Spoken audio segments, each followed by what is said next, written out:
Deep in the heart of the Smoky Mountains, a dilapidated cabin sat forgotten by time. Locals whispered about it in hushed tones, claiming it was cursed. The few who dared venture there spoke of unnatural cold, shadowy figures, and the pervasive feeling of being watched. Most dismissed the stories as the stuff of local folklore. But when Mia, a freelance writer with a fascination for the macabre, heard about it, she knew she had to investigate. Mia had spent her career chasing eerie tales, but this one was different. The stories were too consistent, too detailed to ignore. She rented the cabin for a weekend, determined to uncover the truth. Armed with a notebook, a flashlight, and a recorder, she arrived just as the sun dipped below the mountains, casting the forest into an oppressive darkness. The cabin was worse than she imagined. The wooden planks were warped and splintered, the windows cracked, and the air smelled of mildew and decay. Inside, the furnishings were sparse. A single bed with a threadbare blanket, a table with one leg propped up by a rock, and a fireplace that looked like it hadn't been used in decades. On the walls were strange, almost childish carvings of stick figures, spirals, and symbols she didn't recognize. Mia set up her things and began to explore.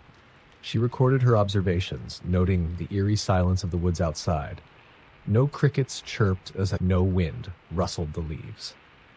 It was as if the cabin existed in its own soundless bubble. As the night wore on, she settled by the fireplace with her flashlight and began reading through old reports about the place. The stories ranged from the tragic to the horrifying.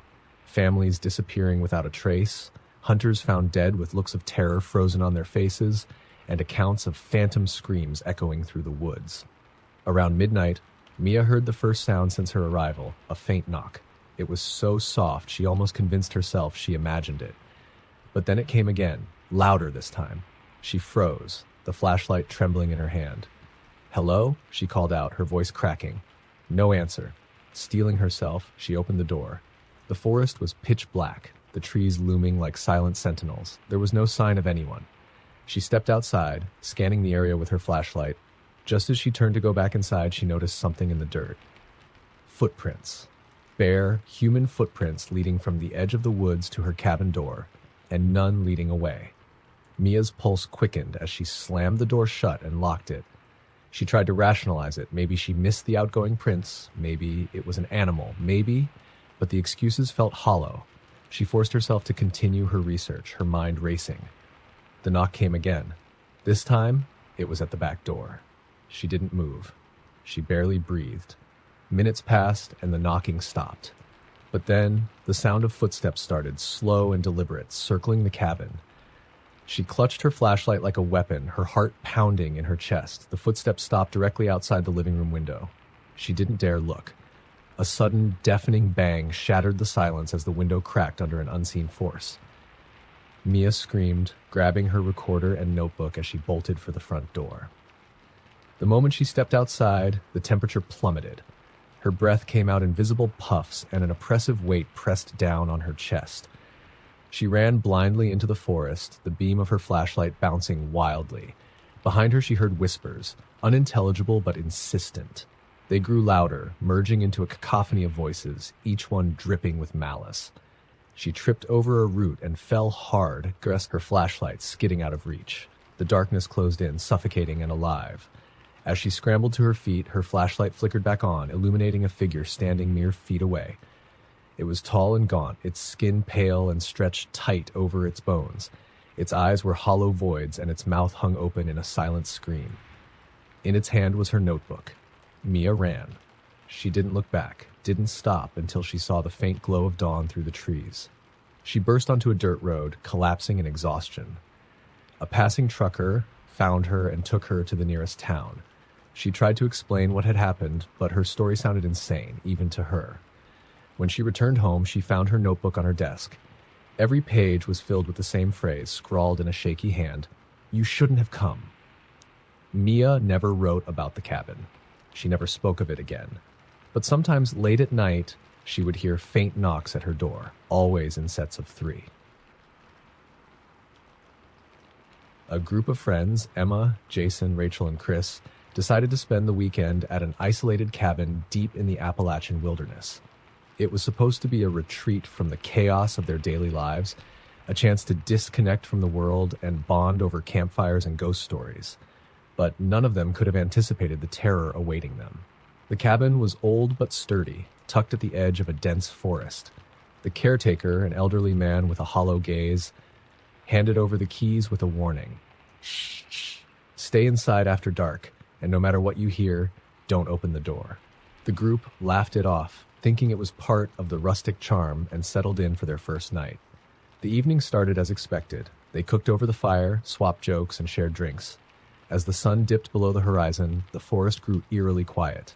Jason remarked on the sudden lack of sound, and the group fell silent. No birds, no crickets, just an oppressive, unnatural stillness. Then came the first knock. It was faint, almost imperceptible, like a single tap at the front door. "Must be the wind," Chris said, but his voice wavered. Emma went to check, but Jason stopped her, recalling the caretaker's warning. They exchanged nervous glances and decided to ignore it. The knock came again, louder this time, more insistent. The group huddled together, their earlier bravado replaced with growing unease.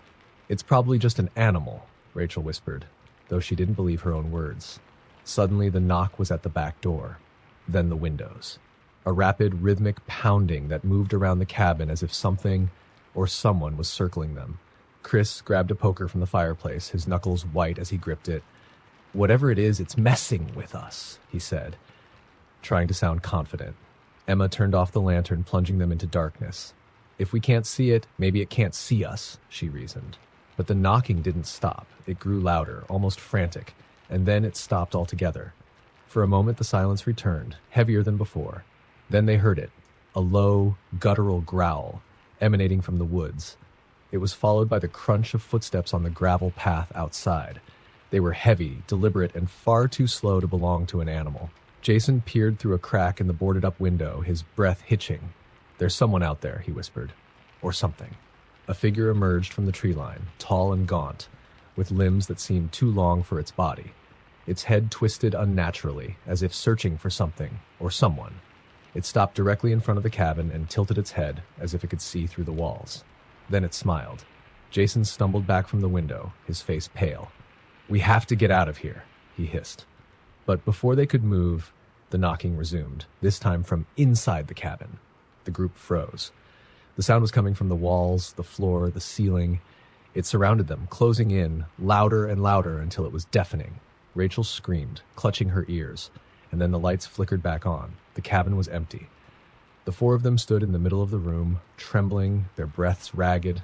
The knocking had stopped, but the oppressive silence remained. "We're leaving. Now," Chris said, his voice shaking. They grabbed their belongings and bolted for the car. As they sped down the dirt road, Emma glanced back at the cabin. The figure stood on the porch, watching them. Its smile had widened, stretching impossibly across its face. Its hollow eyes seemed to follow their car as they disappeared into the night. When they reached town, they tried to tell the caretaker what had happened, but his face remained expressionless. "I warned you," he said simply. "You're lucky to be alive." Jason didn't feel lucky. That night, as he lay in bed, he heard a faint knock at his window. 3 soft taps, then silence. He told himself it was his imagination, but when he turned on the light, his heart stopped. On the glass was a handprint, too large to be human, smeared in something dark and wet. Beneath it, written in shaky letters, were the words, "Welcome back." None of them ever spoke of the cabin again, but they all heard the knocking, no matter where they went.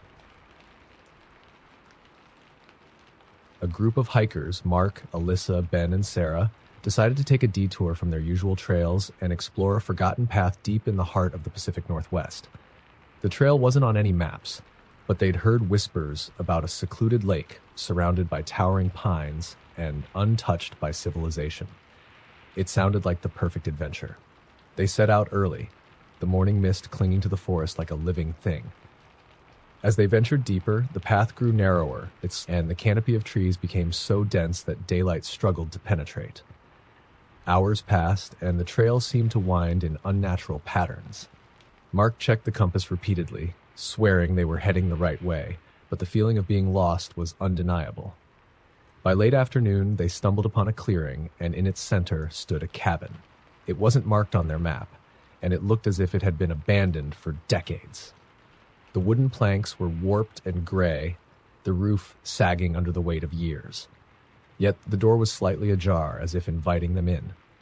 "Let's keep moving," Sarah said uneasily, but Ben, ever the curious one, insisted they check it out. "It's just an old cabin," he said. "Maybe there's something cool inside." Against their better judgment, the group followed him. Inside, the air was stifling and smelled of damp rot. The cabin was furnished with rudimentary items: a wooden table, a single chair, and a bed frame without a mattress. On the walls hung faded photographs, their subjects obscured by years of grime. Alyssa wiped at one of the pictures, revealing the face of a man with empty eyes and a forced smile. It sent a chill down her spine. In the corner of the room stood an old wooden box, its lid slightly ajar. Ben, unable to resist, opened it.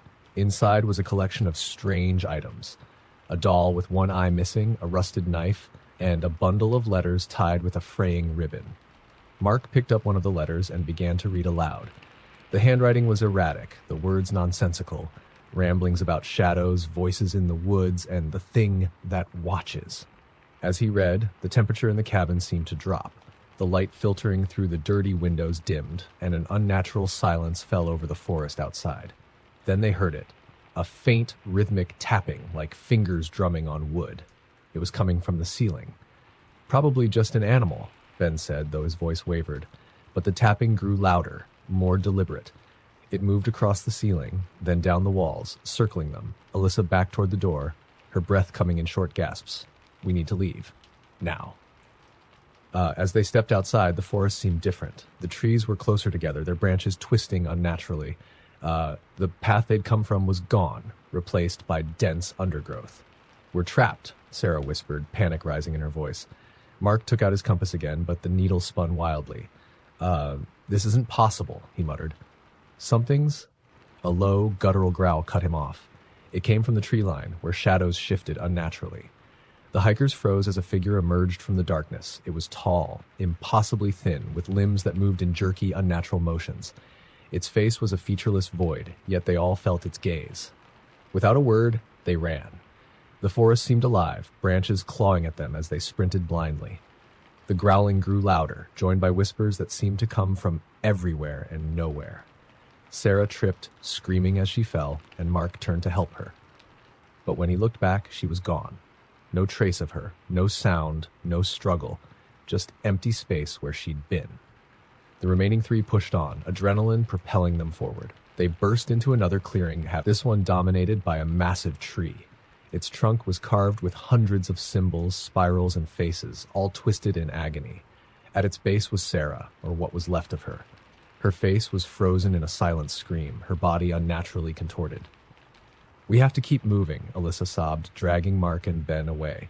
But as they turned, they saw the cabin again, standing where it hadn't been before.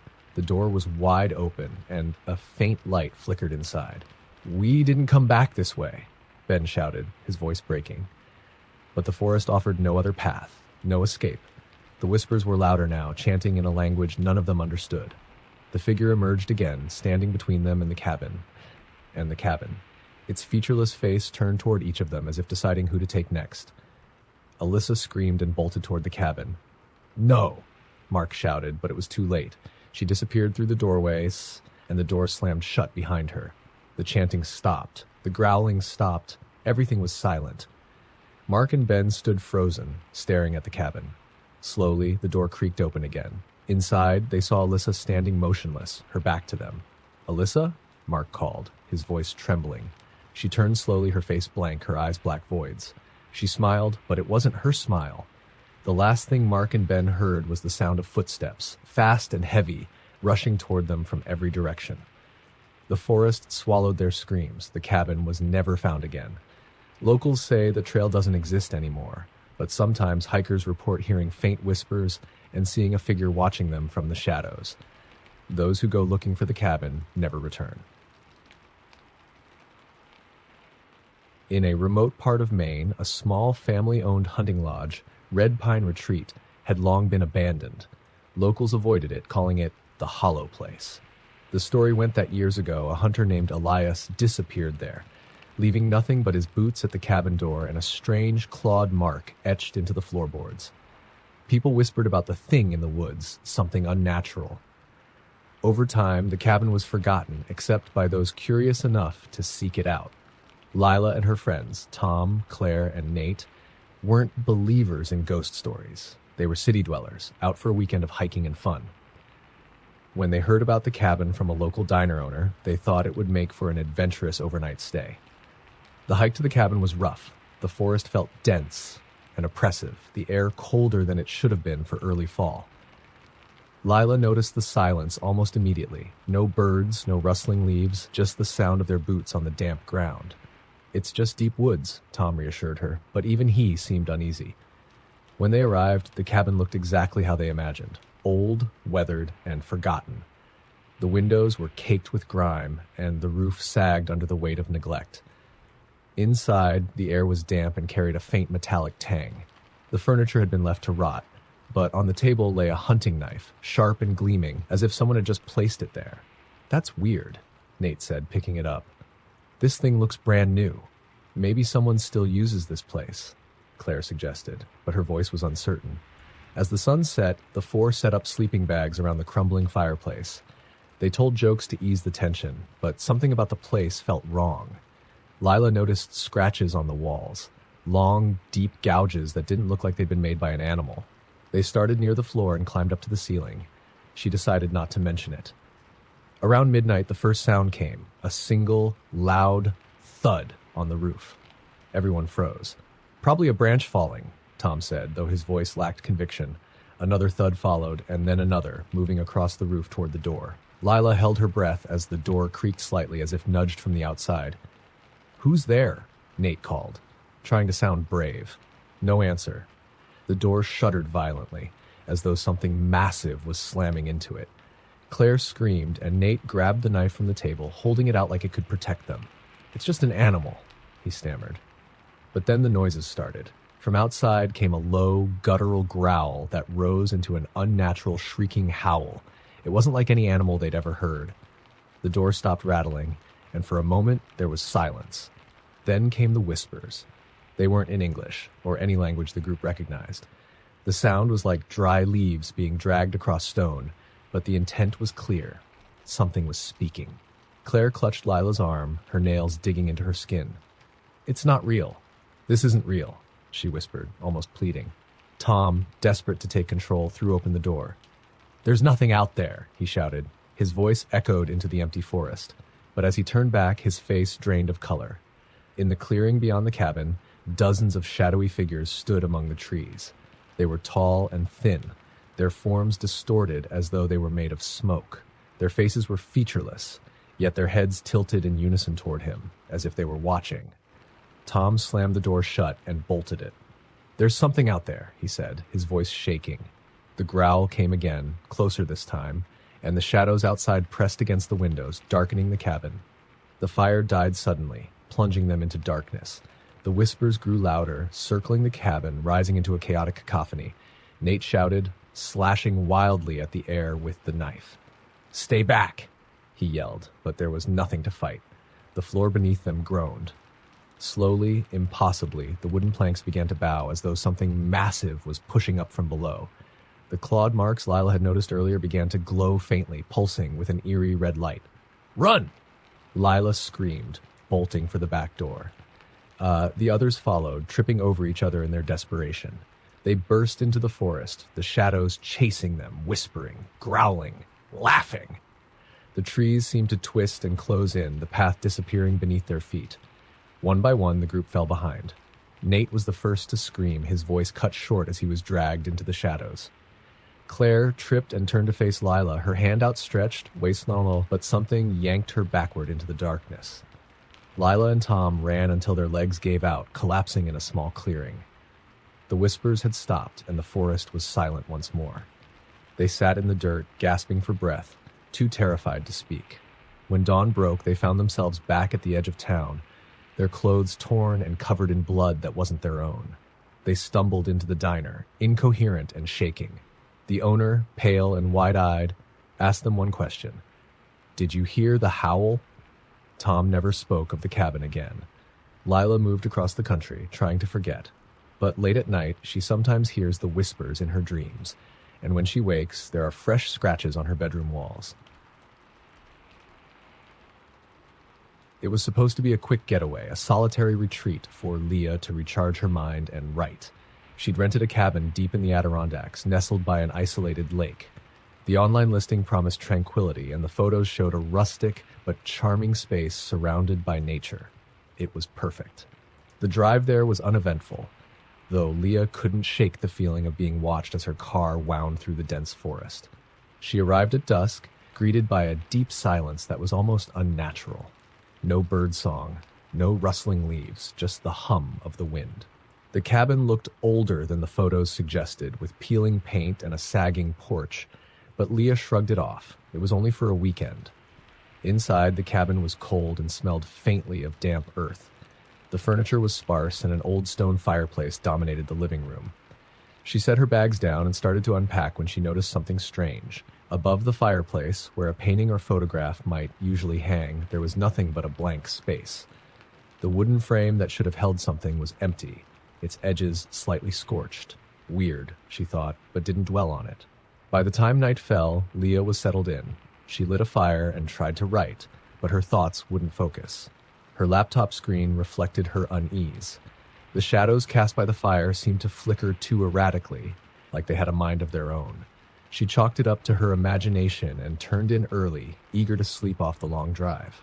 The first noise woke her around 2 a.m. It was faint, a creak like someone stepping on an old floorboard. She froze in bed, listening. Another creak, closer this time.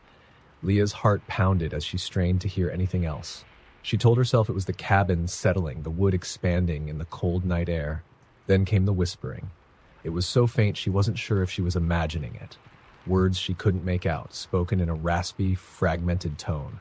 Leah's throat tightened as fear gripped her.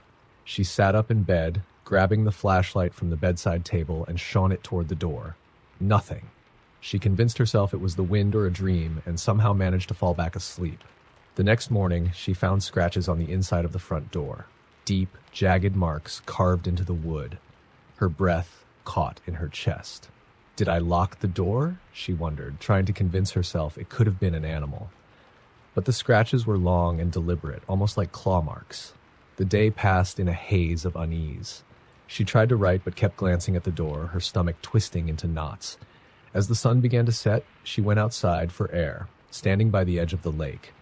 The water was perfectly still, like a black mirror reflecting the towering trees. That's when she saw it. A figure, standing on the opposite shore. It was barely visible through the fading light, but it was there. Tall and thin, unnaturally so, its head tilted at an awkward angle as if it was observing her. Leah blinked, and it was gone. She rushed back inside, bolting the door and stoking the fire until it roared. She sat in the living room, wrapped in a blanket, clutching a kitchen knife she'd taken from the drawer. Hours passed, and the fire burned low. Then came the knocking. It was slow and deliberate, a heavy thud against the front door. Leah froze, every muscle in her body tensed. The knocking came again, louder this time. "Who's there?" she shouted, her voice cracking.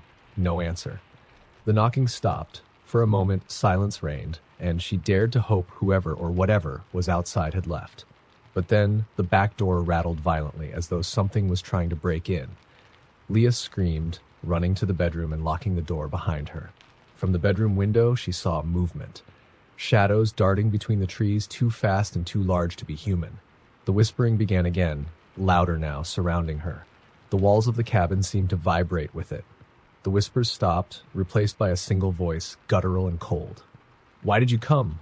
Leah's breath caught as she looked toward the empty frame above the fireplace. It wasn't empty anymore. A face stared back at her, hollow eyes, a twisted grin, and pale skin stretched too tightly over its skull. It didn't move, but she could feel its gaze boring into her. The doorknob to the bedroom twisted. In desperation, Leah climbed out the window, falling hard onto the cold ground. She scrambled to her car, fumbling with the keys as tears blurred her vision. Behind her, she heard heavy footsteps crunching through the underbrush. She didn't dare look back.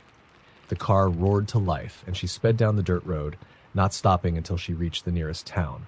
She told the locals what had happened, her words tumbling out in frantic gasps. An older man at the diner listened in silence, then shook his head. "That cabin," he said, "should have been burned down years ago.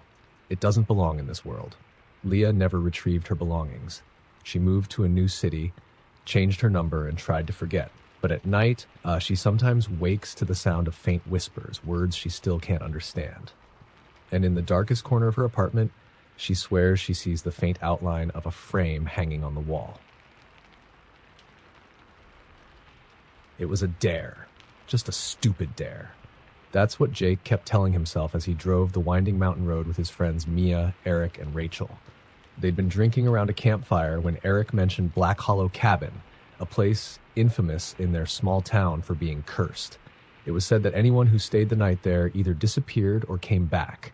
Different. "You won't last till sunrise," Eric had teased Jake. "Watch me," Jake had shot back, bravado fueled by beer and peer pressure. Now, as the group reached the cabin, Jake wished he'd kept his mouth shut. The cabin stood alone in a clearing, its roof sagging and windows dark. The surrounding trees loomed like silent sentinels, their bare branches clawing at the sky. The air was colder here, unnaturally so. "Spooky enough for you?" Eric said, grinning as he pushed open the creaking front door. Dust motes swirled in the beam of Mia's flashlight, revealing a sparse interior. The walls were covered in deep gouges, as though something with claws had tried to escape or get in. A single wooden chair sat in the center of the room, facing a broken mirror that reflected only shadows. "I'm staying," Jake declared, his voice more confident than he felt. "We'll leave you to it," Eric said with a smirk. The plan was simple. The others would camp in the clearing while Jake spent the night in the cabin. If he made it till morning, they'd buy him drinks for a month. Easy, Jake thought. It's just an old house. The first few hours passed uneventfully. Jake sat in the chair, scrolling through his phone to pass the time. The signal was weak, but he managed to distract himself with a few downloaded podcasts. Around midnight, the wind picked up, howling through the cracks in the cabin walls.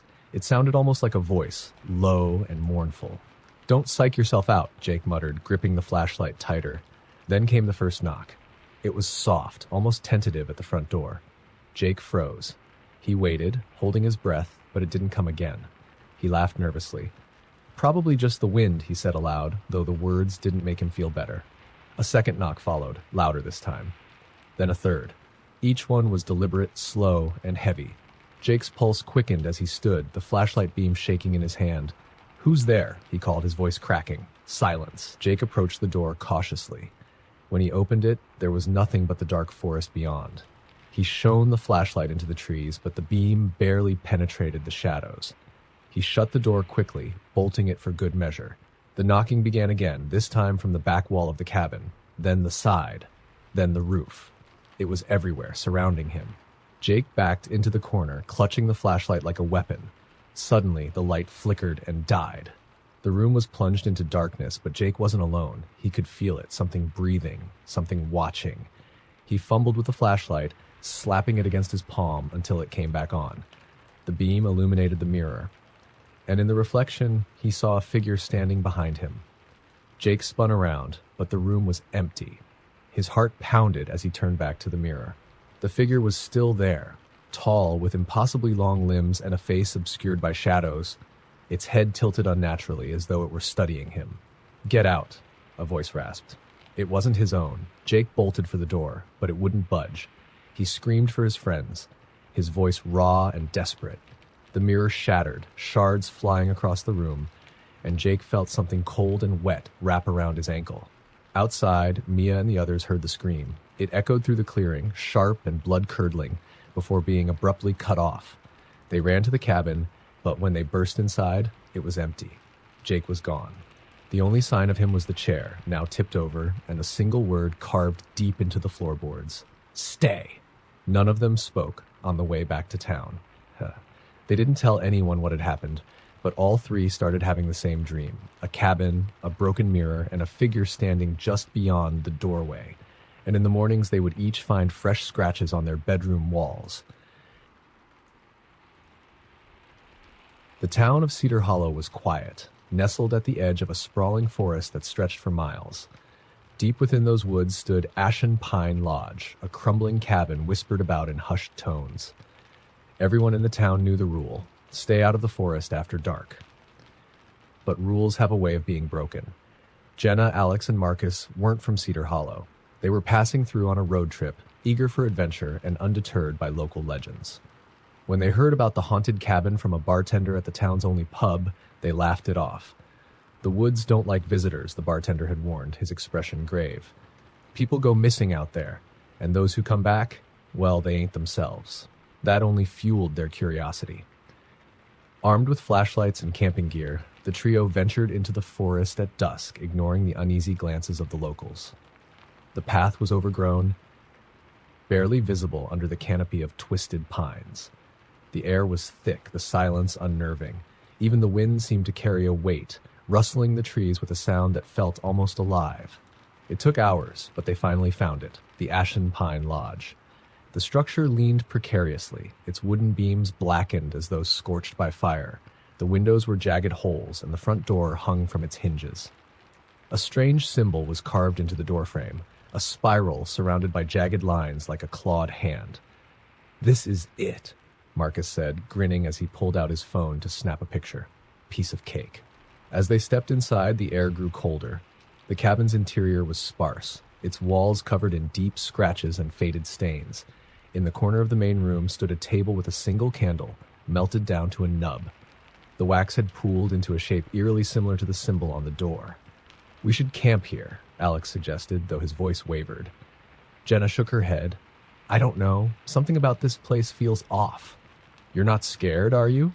Marcus teased, but even he couldn't hide the edge of unease in his tone. As night fell, they set up their sleeping bags in the main room. The darkness pressed against the broken windows, and the forest beyond seemed unnaturally still. Jenna couldn't shake the feeling that they were being watched. At midnight, the noises started. It began with faint whispers, so soft they were almost inaudible. Jenna sat up, straining to listen, but the whispers stopped the moment she moved.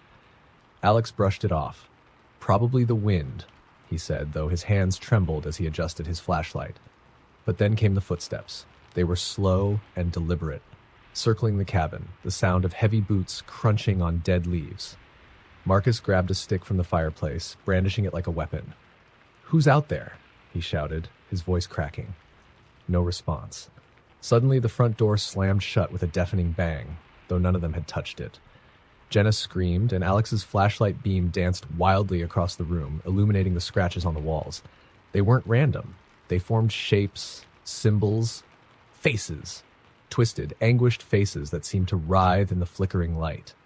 The whispers returned, louder this time, overlapping in a chaotic chorus that filled the room. The candle on the table lit itself, its flame unnaturally blue. The doorframe glowed faintly, the carved symbol pulsing like a heartbeat. "We have to leave," Jenna shouted, grabbing her bag. But when Marcus tried the door, it wouldn't budge. "It's stuck," he yelled, throwing his weight against it. The footsteps grew louder, closer. Something was outside the cabin, circling it, dragging what sounded like heavy chains. Alex pointed his flashlight at the window, and they saw it. A figure, impossibly tall and gaunt, its face obscured by a tattered hood. It moved with unnatural jerks, its limbs too long, its hands ending in claws. The figure stopped, turning its head toward the cabin. Though it had no visible eyes, they all felt its gaze. "Hide," Jenna whispered, her voice barely audible over the pounding of her heart. They scrambled into the back room, barricading the door with a rotten dresser. The whispers followed them, now inside the cabin, coming from every corner. Jenna covered her ears, but the voices grew louder, speaking a language she couldn't understand. The walls seemed to pulse, the wood groaning as though it were alive. Then came the scratching. Long, deliberate strokes against the barricaded door. Slow, methodical, as if whatever was outside had all the time in the world. The candlelight from the other room flickered under the crack of the door, casting jagged shadows. Marcus screamed as the dresser flew across the room, splintering into pieces. The door creaked open, and there it was.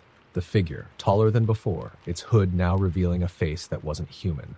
Its skin was ashen, its mouth a jagged slit that stretched into a smile too wide, filled with teeth too sharp.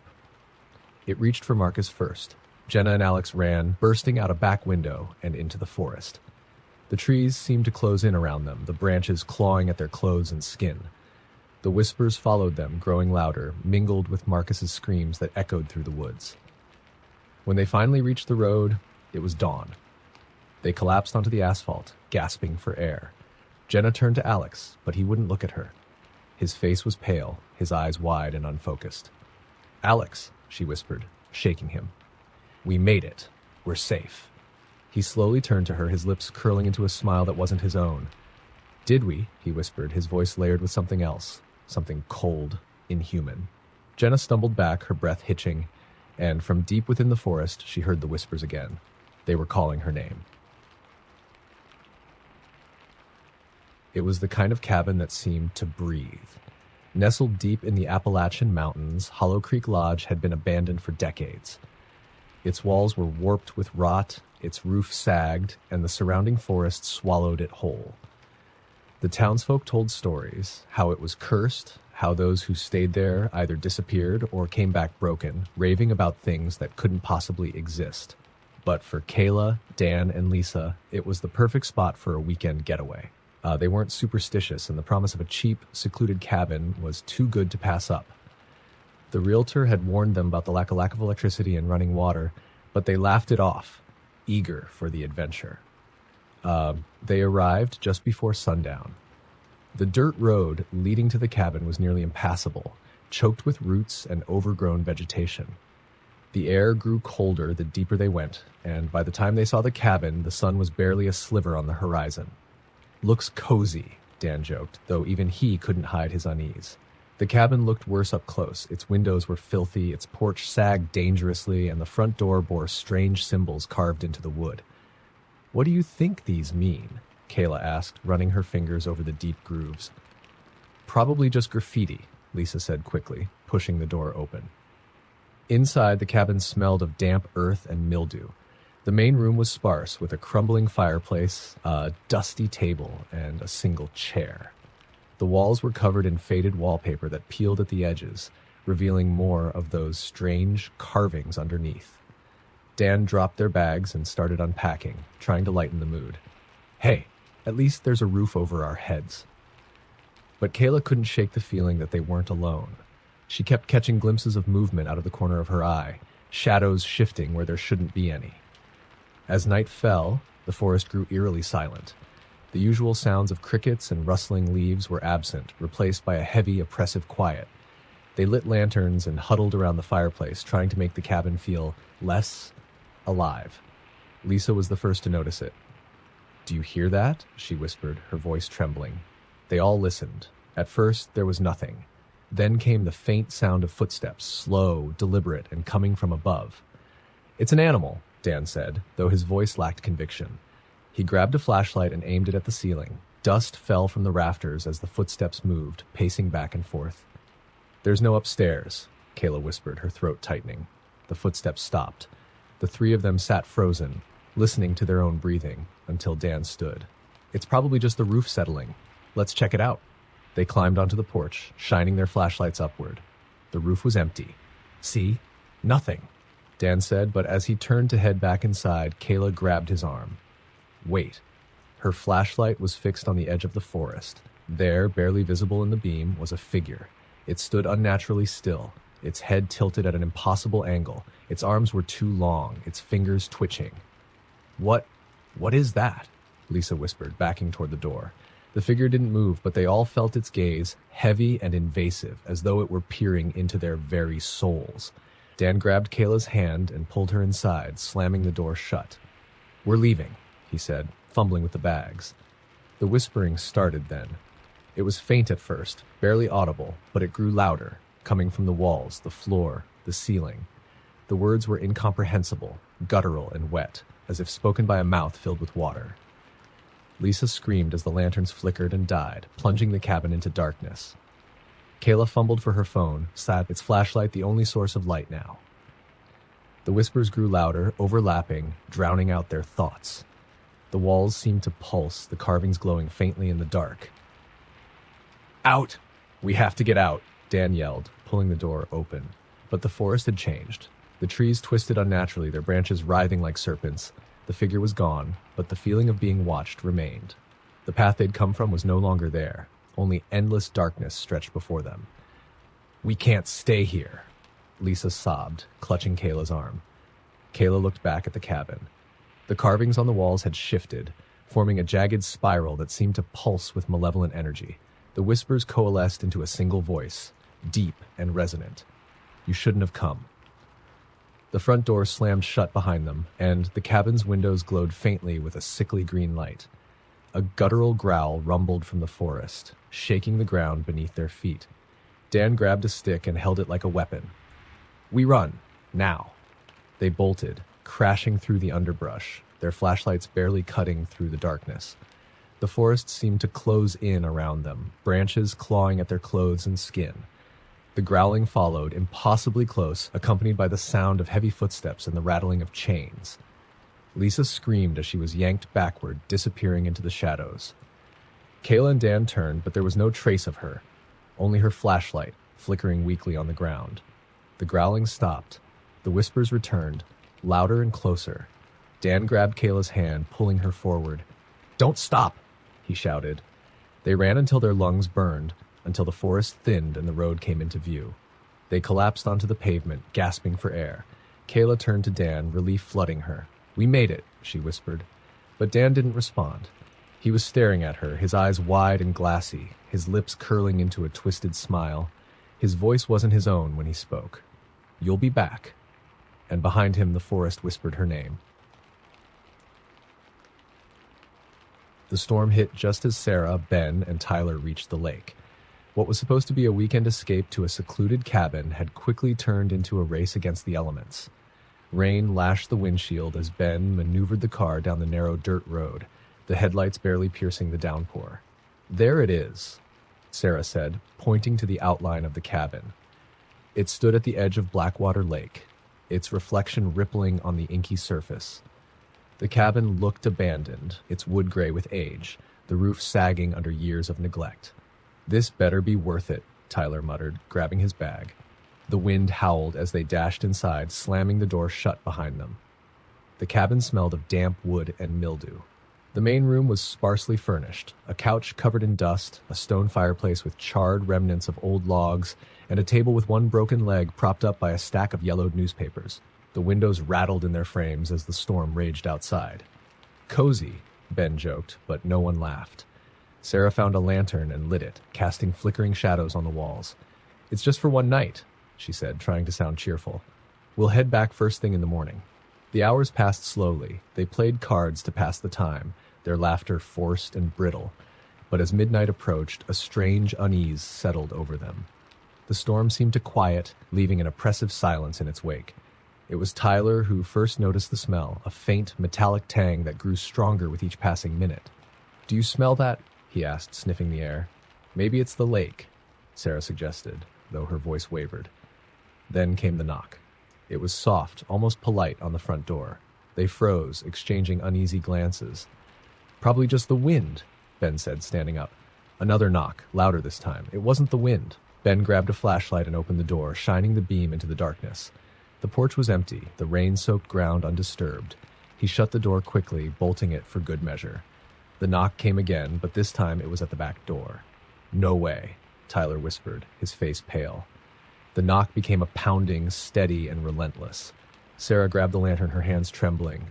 "What do we do?" "We check it out," Ben said, though his voice lacked conviction.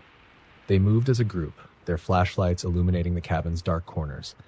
When they reached the back door, the pounding stopped. Ben yanked the door open, but there was nothing there. Only the lake, calm and eerily still under the pale light of the moon.